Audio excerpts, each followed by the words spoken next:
Hello बच्चों, एक बार फिर से आपका आपके अपने परिवार फिजिक्स वाला पर हार्दिक स्वागत है।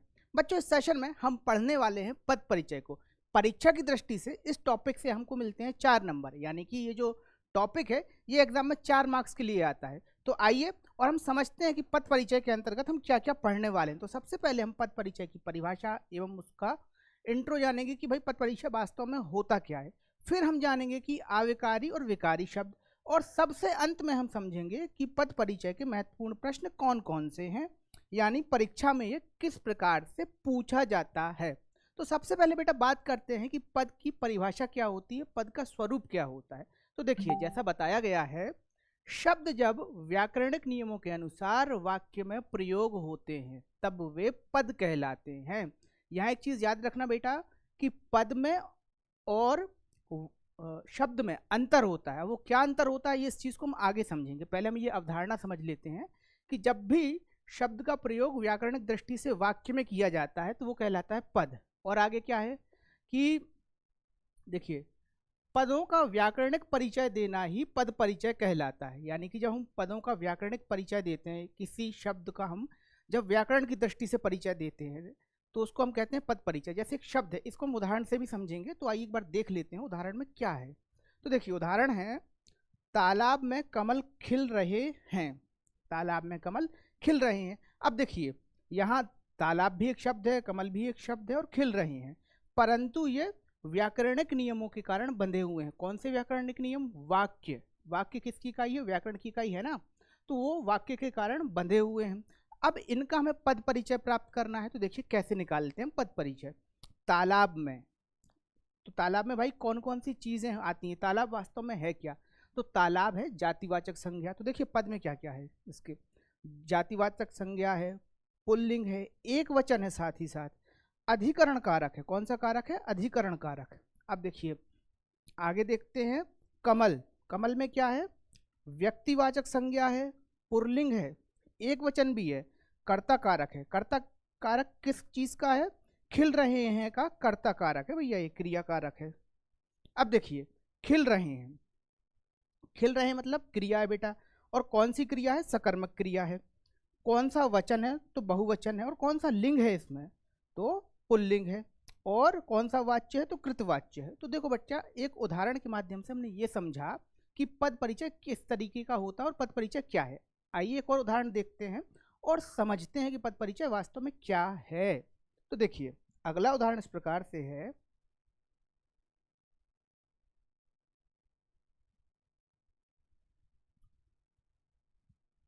लाल घोड़ा तेज भागता है।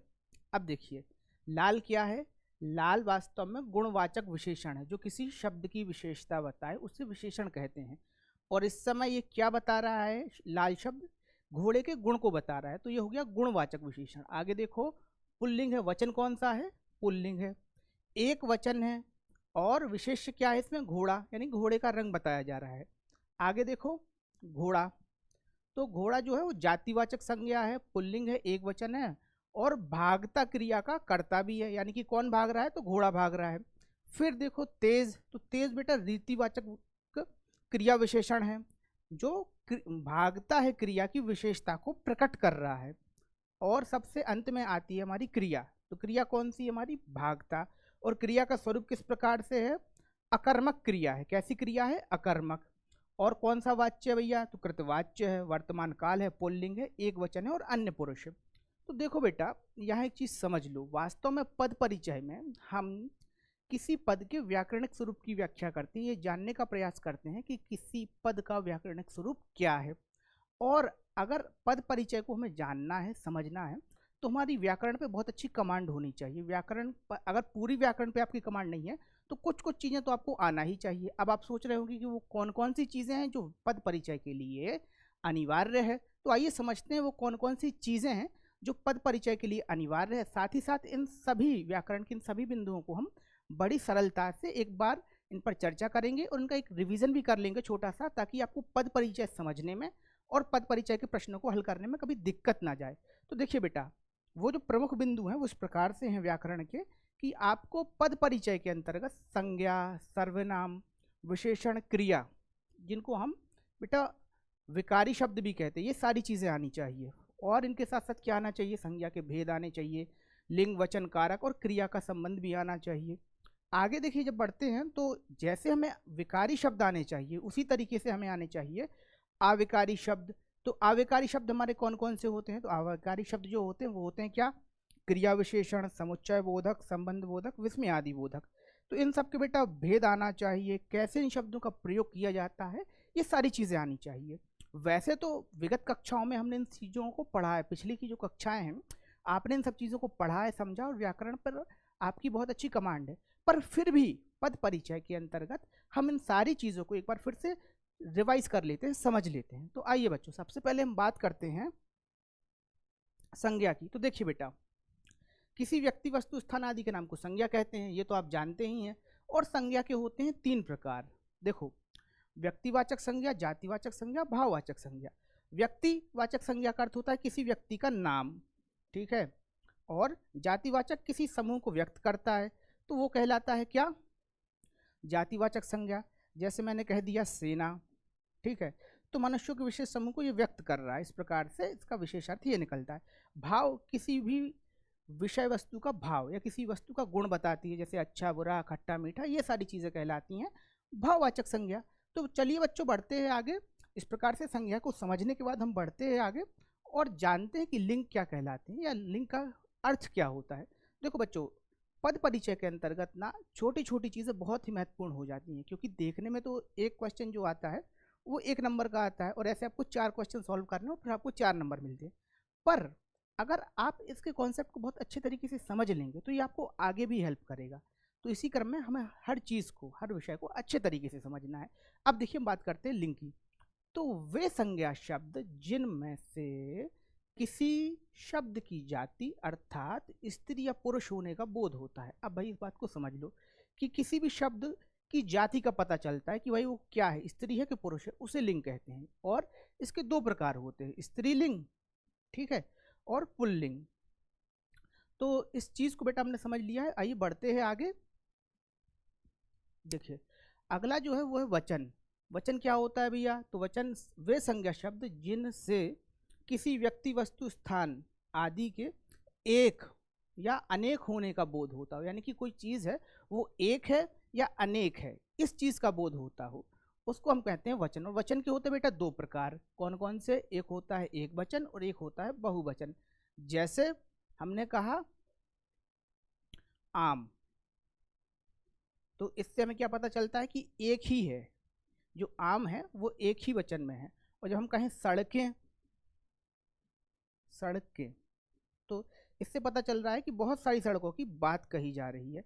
तो इस प्रकार से बेटा हमने वचन को समझा। आइए बढ़ते हैं आगे और देखते हैं कि कारक क्या होते हैं। तो देखो बेटा, अभी हमने संज्ञा पढ़ लिया, संज्ञा के बाद लिंग पढ़ लिया, लिंग के बाद वचन पढ़ लिया, अब पढ़ेंगे कारक। तो आइए कारक को समझ लेते हैं। यहाँ बेटा एक चीज़ समझ लेना कि हम यहाँ आपको जो पढ़ा रहे हैं, यहाँ जो हम आपको बता रहे हैं, वो हम पद परिचय के दृष्टिकोण से बता रहे हैं कि पद परिचय में ये सारी चीज़ें क्या हैं और किस तरीके से कार्य करती हैं। तो आइए बच्चों, हमारा अगला जो विषय है, हमारा अगला विषय है कारक, इसको समझ लेते हैं। वे शब्द जो संज्ञा या सर्वनाम का संबंध क्रिया से दर्शाते हैं, यानी कि शब्दों का जो संबंध है वो कहाँ से दर्शाते हैं, वो दर्शाते हैं क्रिया के साथ, उन्हें हम कहते हैं कारक। तो देखिए कारक किस तरीके से कार्य करते हैं। पहला जो हमारा कारक है बेटा वो है कर्ता कारक, और इसका जो चिन्ह है यानी कि कारक चिन्ह है वह है ने। फिर देखिए हमारा अगला जो कारक है वह है कर्म कारक। कर्म कारक का जो चिन्ह है वो है को। करण कारक, करण कारक ये बताता है कि कोई कार्य किया जा रहा है, तो उसको हम क्या कहते हैं, करण कारक। फिर देखिए आगे क्या है, संप्रदान, यानी जो कार्य किसी के लिए संपन्न किया जाता है उसे कहते हैं संप्रदान। फिर होता है अपादान कारक। अपादान कारक किसी भी वस्तु का टूटना दिखाता है, यानी कि अलग होना दिखा जाता है, तो इसका जो कारक चिन्ह होता है वो होता है से।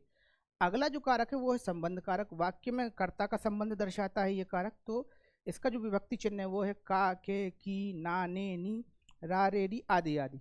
अब देखिए सबसे अंत में आता है अधिकरण कारक। अधिकरण में का जो कारक चिन्ह है वो है में, पर आदि। आइए बच्चों आगे बढ़ते हैं।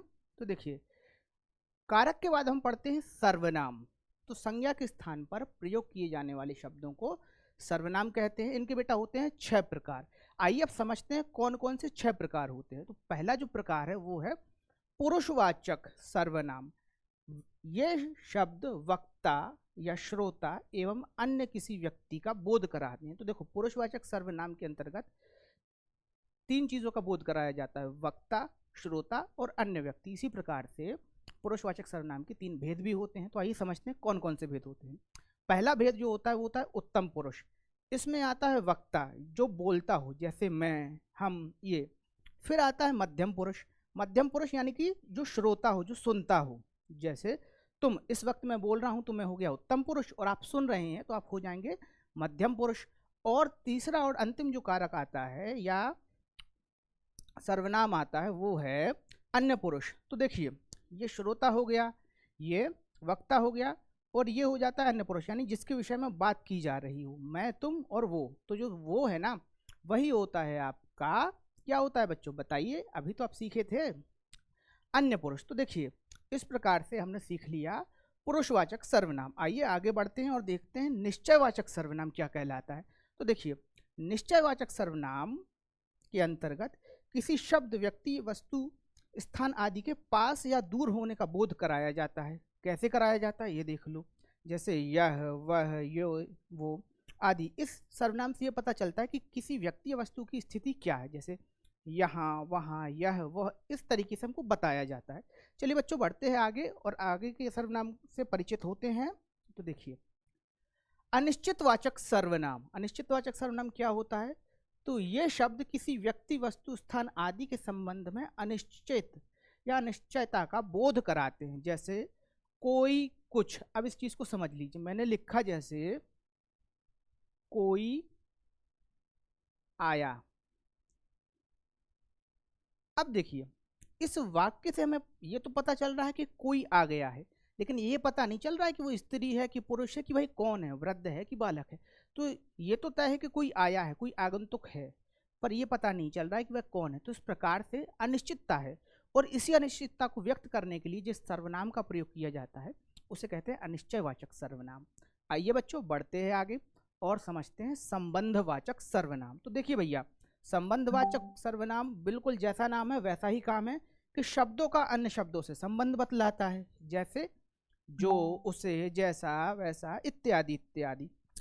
अब बढ़ते बेटा आगे। तो आगे देखिए क्या है, निजवाचक सर्वनाम। वे सर्वनाम शब्द जो कर्ता द्वारा स्वयं के लिए प्रयोग किए जाते हैं, जैसे मैं, खुद, मेरा। इस तरीके से हम जिन शब्दों का प्रयोग करते हैं वो कहलाते हैं निजवाचक सर्वनाम। तो देखिए, जैसे खुद, स्वयं, अपने, आप, इत्यादि इत्यादि। तो बच्चों, सर्वनाम को पढ़ने और समझने के बाद हम बढ़ते हैं आगे और जानते हैं कि विशेषण क्या कहलाते हैं। तो देखो बच्चों, विशेषण कोई नई चीज़ नहीं है। विशेषण से तो आप पहले से ही परिचित हैं कि संज्ञा और सर्वनाम के शब्दों की विशेषता बताने वाले शब्दों को ही विशेषण कहते हैं। इनके होते हैं बेटा 4 प्रकार। अब वो कौन कौन से 4 प्रकार हैं ये हम समझेंगे। तो आइए फटाफट समझ लेते हैं। देखिए, पहला जो विशेषण है वो है गुणवाचक विशेषण। वे शब्द जो संज्ञा या सर्वनाम शब्द की विशेषता बताए। अब विशेषता भी कैसे कराएंगे? तो भैया उनके गुण की विशेषता बताएंगे, जैसे रंग है, दशा है, स्थिति है, समय है, ये सारी चीजें बताते हैं बेटा। तो किसी शब्द की दशा कभी बताई जाए, उसकी किसी विशेषता को बताया जाए, और वो भी गुण के रूप में, तो वहां क्या हो जाता है, गुणवाचक विशेषण। अब देखो भैया, गुण कौन कौन से हो सकते हैं?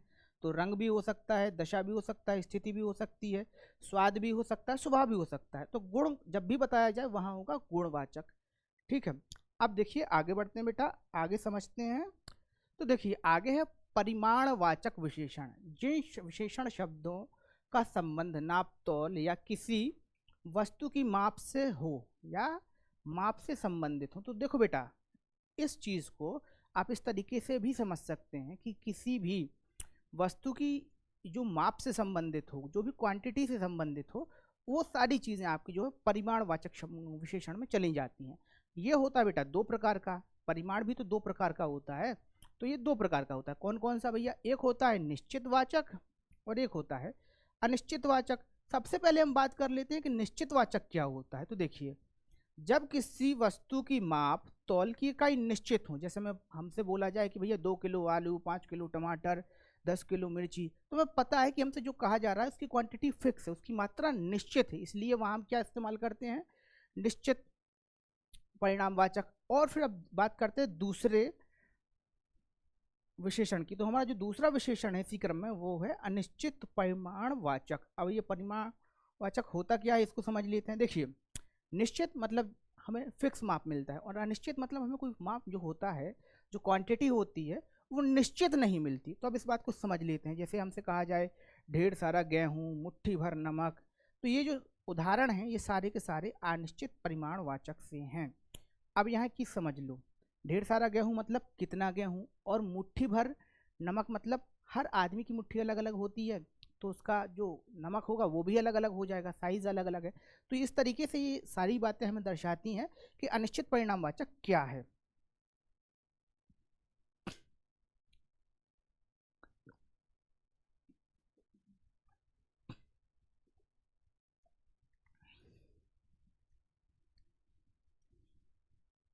चलिए बच्चों आगे बढ़ते हैं और समझते हैं कि संख्यावाचक विशेषण किसे कहते हैं। तो देखो भैया, देखिए, वे विकारी शब्द जो किसी गणना योग्य वस्तु की संख्या बतलाते हैं। क्या बतलाते हैं? संख्या। देखिए संख्या कैसे, उनको हम कहते हैं संख्यावाचक विशेषण। और इनके होते हैं बेटा दो प्रकार, एक तो निश्चित संख्यावाचक और दूसरा अनिश्चित संख्यावाचक। अब निश्चित संख्यावाचक क्या होता है? तो निश्चित संख्यावाचक वही जिसकी संख्या जो निश्चित हो, जैसे मैंने कहा 10 आम, 20 लोग, 25 जहाज, तो यहाँ संख्या हमारे पास निश्चित है। और इसके विपरीत जो अनिश्चित संख्यावाचक होते हैं उनकी संख्या निश्चित नहीं होती। जैसे मैंने कहा सैकड़ों लोग, हजारों घर, करोड़ों मकान। तो यहाँ हम बात तो कर रहे हैं, जैसे मैंने कहा सैकड़ों लोग, तो कितने लोग भाई, सैकड़ों में भी कितने, हजारों घर तो कितने घर, हजार में भी कितने, कोई संख्या तो होगी। तो इस प्रकार से बेटा ये दो भेद हैं, एक होता है निश्चित और दूसरा होता है अनिश्चित। आइए बच्चा बढ़ते हैं आगे और देखते हैं आगे हमारा जो सबसे आखिरी सर्वनाम है, और सॉरी हमारा जो आखिरी सबसे आखिरी संकेतवाचक विशेषण है। अब इसको समझ लेते हैं भैया ये क्या है। वे विशेषण जो किसी व्यक्ति, वस्तु, स्थान के विषय में बोध कराते हैं सार्वनामिक या संकेतवाचक विशेषण कहलाते हैं। भाई किसी व्यक्ति या वस्तु के बारे में बोध कराएं। जैसे अब इसको हम समझते हैं कैसे, उदाहरण के माध्यम से। यह बालक तेज दौड़ता है। कौन सा बालक? यह। तो देखिए यहाँ जो यह प्रयोग में आया है यह सार्वनामिक विशेषण है या संकेतवाचक विशेषण है, क्योंकि यह संकेत कर रहा है कि बालक कौन सा है, यह बालक जो है वो तेज दौड़ता है। एक विशेष बात और है बेटा, इस बात को समझ लीजिए कि विशेषण की विशेषता बताने वाले शब्दों को प्रविशेषण कहते हैं, यानी कि जो विशेषण शब्द की विशेषता बतलाए। इसे बच्चों हम उदाहरण के माध्यम से आगे देखेंगे, एक वाक्य में इसका उदाहरण आएगा और मैं वहां आपको बताऊंगा। तो चलिए बच्चों बढ़ते हैं आगे और अब बात करते हैं क्रिया की। तो देखिए भैया क्रिया क्या होती है। वे विकारी शब्द जिनसे किसी कार्य के होने का बोध होता है वे क्रिया कहलाते हैं, जैसे चलना, हंसना आदि। देखो किसी भी चीज से जब कार्य होने का बोध हो, किसी भी शब्द से जब कार्य होने का बोध हो तो उसे कहते हैं क्रिया। अब क्रिया के अंदर बेटा दो एलिमेंट होते हैं, एक तो होता है धातु और एक होता है प्रत्यय। तो ये विषय डीप है पर फिर भी हम इसको समझते हैं कैसे। देखिए क्रिया का मूल रूप धातु कहलाता है। क्या कहलाता है? धातु। जैसे चलना क्रिया में चल शब्द धातु है। धातु बेटा क्रिया का मूल रूप होता है, इसे बदला नहीं जा सकता। ऐसे समझ लीजिए जैसे चलना एक क्रिया है, हमने कहा चलना, तो चलना क्रिया में जो चल है वो धातु है। अब धातु में ही प्रत्यय लगाकर, देखो धातु में ही प्रत्यय लगाकर क्रिया का निर्माण होता है। जैसे चल में हमने लगाया ना तो क्या हो गया? चलना। हमने हंस में लगाया क्या? ना, तो क्या बन गया? हंसना। इस तरीके से ही बेटा क्रिया का निर्माण होता है। आइए बच्चों अब समझते हैं क्रिया के भेद को। तो देखो बच्चों क्रिया के होते हैं दो भेद। पहला भेद होता है कर्म के हिसाब से, दूसरा भेद होता है रचना के हिसाब से। सबसे पहले हम समझते हैं कर्म के हिसाब से क्रिया में कौन कौन से भेद होते हैं। तो बेटा कर्म के हिसाब से क्रिया में दो भेद होते हैं। कौन कौन से? पहला जो भेद होता है बेटा वो होता है अकर्मक क्रिया और दूसरा होता है सकर्मक क्रिया। पहले हम बात करते हैं अकर्मक क्रिया। तो जिसमें बेटा कर्म सम्मिलित ना हो, यानी कि जिसका प्रभाव कर्म पर ना पड़ता हो उसको हम कहते हैं अकर्मक क्रिया। जैसे राम चलता है तो राम चल रहा है, इसका क्रिया पर कोई प्रभाव नहीं है। अब वही देखिए सकर्मक क्रिया, जिसका फल जो है वो कर्म पर पड़ता हो, जैसे राम फल खाता है। अब देखिए यहाँ जो है राम का फल खाना, राम क्या खा रहा है, फल खा रहा है, तो इसका प्रभाव किस पे पड़ रहा है, कर्म पे पड़ रहा है, इसलिए इसको कहते हैं सकर्मक। आइए बच्चों आगे बढ़ते हैं और देखते हैं क्रिया के अन्य भेद। तो देखिए क्रिया के जो अन्य भेद हैं उनमें से प्रमुख है, देखिए रचना के आधार पर क्रिया के 5 भेद बतलाए गए हैं। अब कौन कौन से हैं वो हम उनसे परिचित होते हैं। पहला तो सामान्य क्रिया, जिस वाक्य में एक ही क्रिया हो, जैसे राम आया। अब बात करते हैं दूसरे भेद की, संयुक्त क्रिया, जब दो क्रियाएं एक साथ प्रारंभ हो या एक साथ प्रयोग में हो। जैसे उदाहरण क्या है इसका भैया, तो उदाहरण इस प्रकार से, राम बैठकर हंसता है, तो वो बैठा भी है और हंस भी रहा है। इस प्रकार से संयुक्त क्रिया के उदाहरण से हम परिचित हुए। आइए अब समझते हैं नाम धातु क्रिया। तो नाम धातु क्रिया क्या है, संज्ञा सर्वनाम क्रिया विशेषण से, संज्ञा सर्वनाम और विशेषण से मिलकर जो बने उस क्रिया को हम क्या कहते हैं, नाम धातु क्रिया। जैसे हाथ से बना हथियाना, बात से बना बतियाना, इस तरीके से जो क्रियाएं प्रयोग में लाई जाती हैं उन्हें हम कहते हैं नाम धातु क्रिया। आगे देखो बेटा, आगे जो है क्रिया वो है प्रेरणार्थक क्रिया। अब प्रेरणार्थक क्रिया में कर्ता स्वयं तो कोई कार्य नहीं करता है, बल्कि वो दूसरों से कार्य करवाता है, यानी कि दूसरों को काम करने की प्रेरणा देता है। जैसे राम ने श्याम से चाय मंगवाई।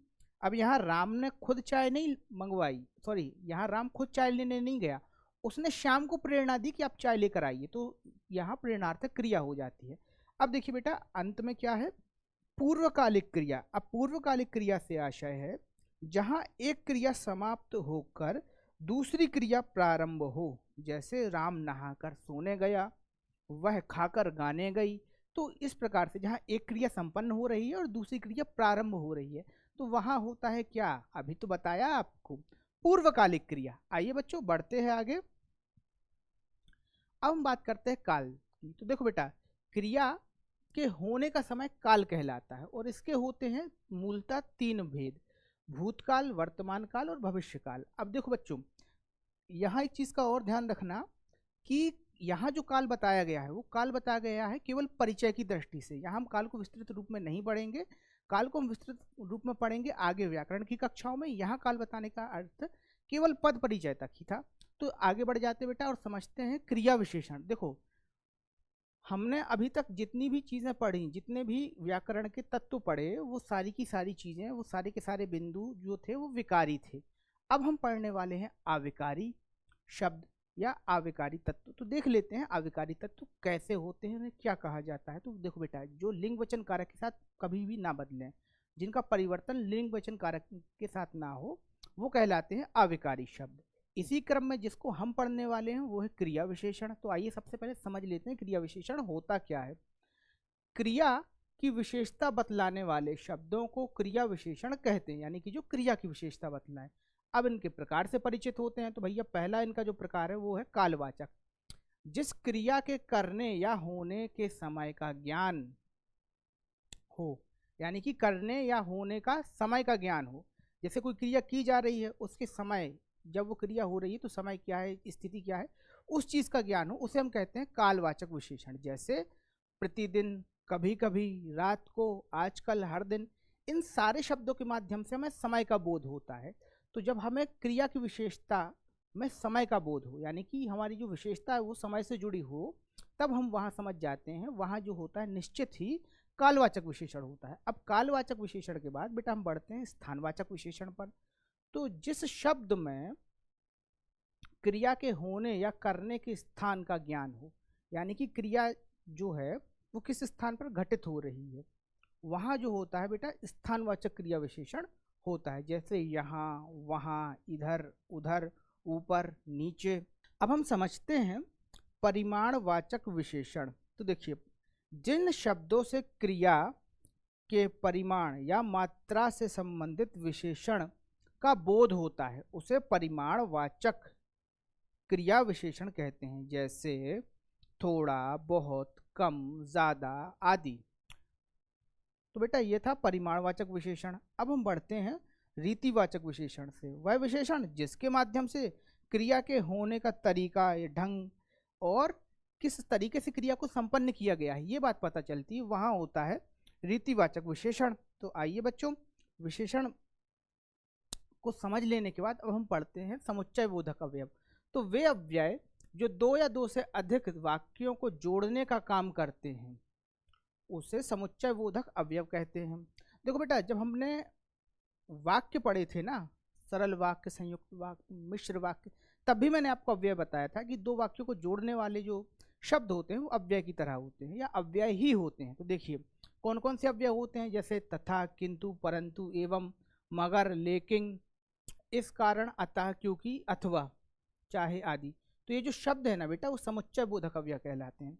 आगे देखो संबंध बोधक अव्यय। तो संबंध बोधक अव्यय क्या कहलाते हैं ये समझते हैं। जिस अव्यय शब्द से संज्ञा अथवा सर्वनाम का संबंध वाक्य के दूसरे शब्दों के साथ प्रकट होता है उसे संबंध बोधक अव्यय कहते हैं। जैसे के बिना, के अलावा, से पहले, के भीतर, के साथ, के संग, के बदले, आदि आदि। तो इस तरीके से बेटा हमने संबंध बोधक अव्यय को भी समझ लिया। अब बढ़ते हैं आगे और जानते हैं विस्मय बोधक अव्यय के विषय में।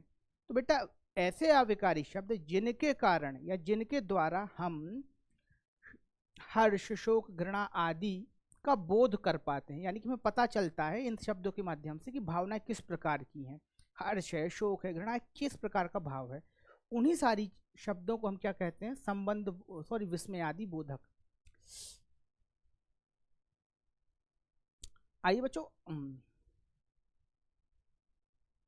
आइए बच्चों अब समझते हैं विस्मय आदि बोधक। तो देखिए जिन अविकारी शब्दों से हर्ष, शोक, घृणा, दुख, पीड़ा आदि का बोध होता है उसे विस्मय आदि बोधक अव्यय कहते हैं। जैसे ओह, हे, अरे, वह, अति सुंदर, उफ, हाय, सावधान, बहुत अच्छा, तौबा तौबा, धिक्कार है आदि शब्द। तो बेटा यहाँ एक चीज़ याद रखना कि हर्ष के बारे में पता चले यानी प्रसन्नता, आपके दुख के बारे में पता चले और आपके आश्चर्य या विस्मय के बारे में पता चले, वहाँ क्या होता है भैया, वहाँ बिल्कुल सरल आप देख ही रहे हैं क्या होता है कि विस्मय बोधक होता है और वो भी विस्मय बोधक अव्यय होता है। तो बच्चों इस प्रकार से व्याकरण के कुछ प्रमुख बिंदु जो हमें पद परिचय की दृष्टि से बहुत अनिवार्य थे, जिनको जानना समझना पद परिचय की दृष्टि से बहुत अनिवार्य था, उन सारे विषय बिंदुओं को बेटा हमने जान लिया है। आइए अब हम बढ़ते हैं आगे और पद परिचय के कुछ प्रश्नों को हल करते हैं, समझते हैं कि किस प्रकार से हमें परीक्षा में इसको लिखना है, कैसे हल करना है और कैसे हम अच्छा प्रदर्शन कर सकते हैं परीक्षाओं में। तो इसी क्रम में हमारा प्रश्न इस प्रकार से है, लड़का साहित्यिक पुस्तकें पढ़ता है। अब इसका पद परिचय करना है। तो देखो बेटा यहाँ प्रश्न दो तरीके से पूछा जा सकता है, हमेशा याद रखना पेपर में पद परिचय पूछने के दो तरीके हैं। जनरली ऐसा आता रहता है कि या तो एक वाक्य दे दे और उस वाक्य में किसी चीज़ को अंडरलाइन कर दे और कह दे कि इसका पद परिचय बताओ, केवल एक शब्द का या एक पद का। या फिर ऐसा भी हो सकता है कि वह आपसे कहे कि पूरे का पूरा एक वाक्य दे दे और कह दे पूरे वाक्य का पद परिचय बताओ। तो यहाँ हम इस दोनों कंडीशन को लेकर चलेंगे और हम यहाँ सुविधा की दृष्टि से यानी समझने की दृष्टि से हम सारे के सारे वाक्य का पद परिचय निकालेंगे। तो देखिए पहला हमारा जो वाक्य है वह है, लड़का साहित्यिक पुस्तकें पढ़ता है।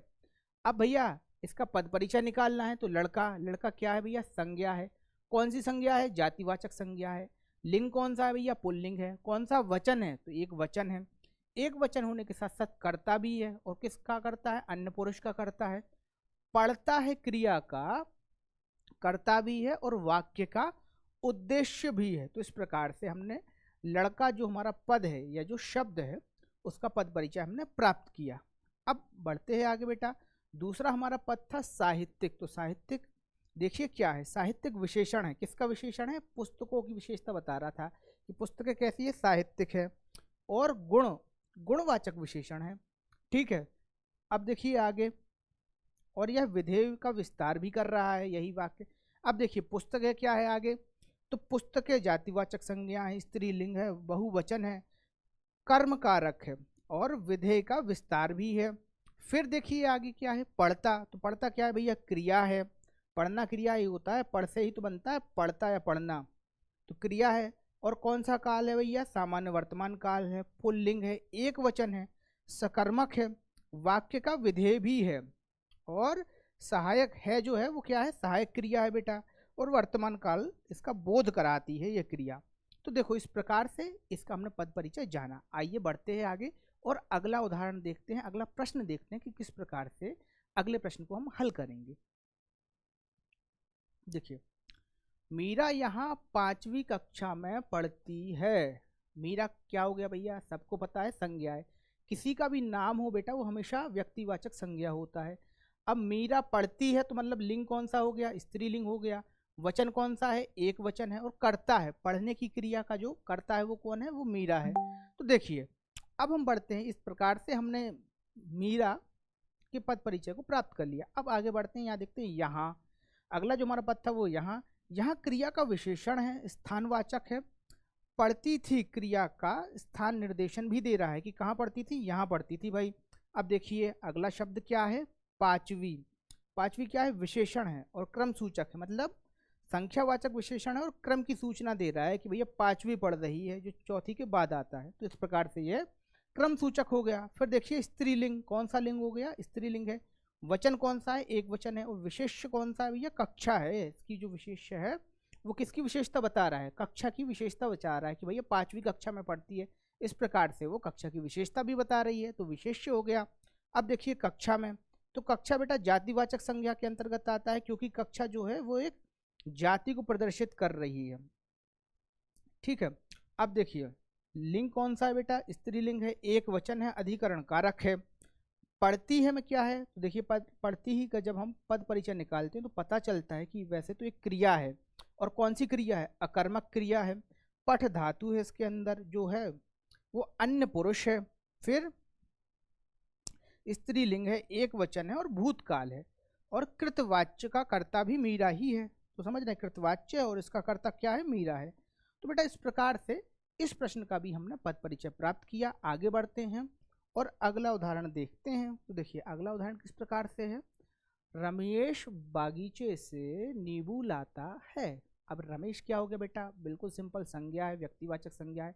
एक चीज हमेशा याद रखिएगा कि जो नाम होता है वो हमेशा व्यक्तिवाचक संज्ञा होता है। किसी भी चीज का नाम आपसे पूछ लिया जाए, किसी भी चीज का नाम हो तो संज्ञा के अंतर्गत ही आता है। वचन है, एक वचन, कर्ता कारक है, और क्रिया भाई किस चीज का कर्ता है, तो क्रिया का कर्ता होगा, और क्रिया कौन सी है, तो क्रिया है लाता, लाता है क्रिया का कर्ता है। अब देखिए आते हैं बागीचे से, तो बागीचे मतलब संज्ञा, और कौन सी संज्ञा है, जातिवाचक संज्ञा है, पुल्लिंग है, एक वचन है, अपादान कारक है, कहाँ से लाता है, बागीचे से नींबू अलग करके ला रहा है ना, तो अपादान कहाँ होता है। देखिए फिर आते हैं नींबू पर। अब नींबू पे क्या है भैया, संज्ञा, वैसे भी देखो नींबू जो है संज्ञा का बोध करा रहा है, जातिवाचक संज्ञा है, पुल्लिंग है, एक वचन है, एक वचन के होने के साथ साथ कर्म कारक भी है भैया, तो और क्रिया का कर्म भी है। तो इस प्रकार से हमने नींबू का भी पद परिचय प्राप्त कर लिया। अब आगे देखते हैं लाता है। तो देखिए क्रिया सकर्मक, पुल्लिंग, एक वचन, सामान्य वर्तमान काल, कृतवाच्य और कर्तवाच्य, कर्ता रमेश और कर्म नींबू है। तो बेटा इसका भी हमने जो है वो पद परिचय प्राप्त किया। आइए बढ़ते हैं आगे। वह रात भर पुस्तक पढ़ता है। अब वह रात भर पुस्तक पढ़ता है, तो वह कौन है, सर्वनाम, कौन सा सर्वनाम है, पुरुषवाचक सर्वनाम है। फिर अन्य पुरुष है, और क्या है, पुल्लिंग है, और एक वचन है। भैया कर्ता कारक है, किसका कर्ता कारक है, पढ़ता क्रिया का कर्ता कारक है। फिर है रात भर, तो भैया क्रिया विशेषण बता रहा है, और किसका समय बता रहा है कि रात भर पढ़ रहा है, तो कालवाचक विशेषण हो जाएगा, इसमें क्रिया विशेषण हो जाएगा। और क्रिया किसका समय बता रहा है कि रात भर का, तो समय बोधन भी करा रहा है। फिर है पुस्तक, तो बेटा इतना तो आप समझ ही गए हैं कि पुस्तक भी संज्ञा है, पुस्तक का लिंग कौन सा हो जाएगा, तो स्त्रीलिंग हो जाएगा, और वह पुस्तक पढ़ रहा है, यानी कि एक ही पुस्तक पढ़ रहा है, तो वचन भी कौन सा हो जाएगा, एक वचन हो जाएगा, कर्म कारक हो जाएगा, और क्रिया का जो कर्म है वो क्या हो जाएगा, पढ़ता है क्रिया का कर्म हो जाएगा। अब बात करते हैं बेटा पढ़ता है की। तो देखिए पढ़ता क्या है, क्रिया है, पठ, पढ़ना, तो ये सब क्रियाएं हैं बेटा। तो क्रिया है, और कौन सी क्रिया है, सकर्मक क्रिया है। फिर पुल्लिंग है, एक वचन है, सामान्य वर्तमान काल की ये घटना है, यानी कि जो क्रिया का प्रयोग है वो किस काल में किया गया है, सामान्य वर्तमान काल में। और कृतवाच्य या कर्तवाच्य कर्ता वह और कर्म पुस्तक है इस वाक्य में। तो इस प्रकार से बेटा हमने इसको भी समझ लिया। आइए बढ़ते हैं आगे, देखते हैं हमारा पांचवा प्रश्न। जो परिश्रम करेगा वह अवश्य सफल होगा। जो क्या है बेटा, सर्वनाम है और संबंधवाचक सर्वनाम है। तो ठीक है, ये बात समझ गए। अब देखो भैया, जो मतलब लिंग कौन सा होगा इसका, पुल्लिंग होगा, एक वचन है, कर्ता कारक है और करेगा क्रिया का कर्ता भी है। अब हम बात करते हैं परिश्रम की। तो भैया परिश्रम जो क्या है वो क्या है, संज्ञा है। और कैसी संज्ञा है, भाववाचक है। लिंग और वचन आपको पता ही है कि पुल्लिंग होगा, एक वचन होगा और कर्म कारक होगा। ठीक है, अब देखिए करेगा की बात करते हैं। क्रिया करना या करेगा क्या होती है, क्रिया होती है। और कैसी क्रिया है भैया, सकर्मक क्रिया है। सामान्य भविष्यकाल है, करेगा मतलब भविष्यकाल, तो सामान्य भविष्यकाल है। पुल्लिंग है भैया, एक वचन है और प्रथम पुरुष जो कर्ता की क्रिया है। अब बात करते हैं वह की। तो वह के पद परिचय का हम विस्तार करते हैं। सबसे पहले वह सर्वनाम है जो पुरुषवाचक है, वही अभी बताया था भैया, मैं तुम हम, मैं तुम वो, ये सारी चीजें थी ना सर्वनाम के अंतर्गत। फिर पुल्लिंग है, एक वचन है, अन्य पुरुष है और कर्ता कारक है। ठीक है, तो देखिए आगे बढ़ते समझते हैं। अवश्य सफल होगा, इसमें क्या क्या है भैया, ये तो क्रिया विशेषण है, अवश्य सफल होगा। फिर गुणवाचक विशेषण है, ठीक है। और होगा क्या आएगा बेटा, ये धातु है, होगा।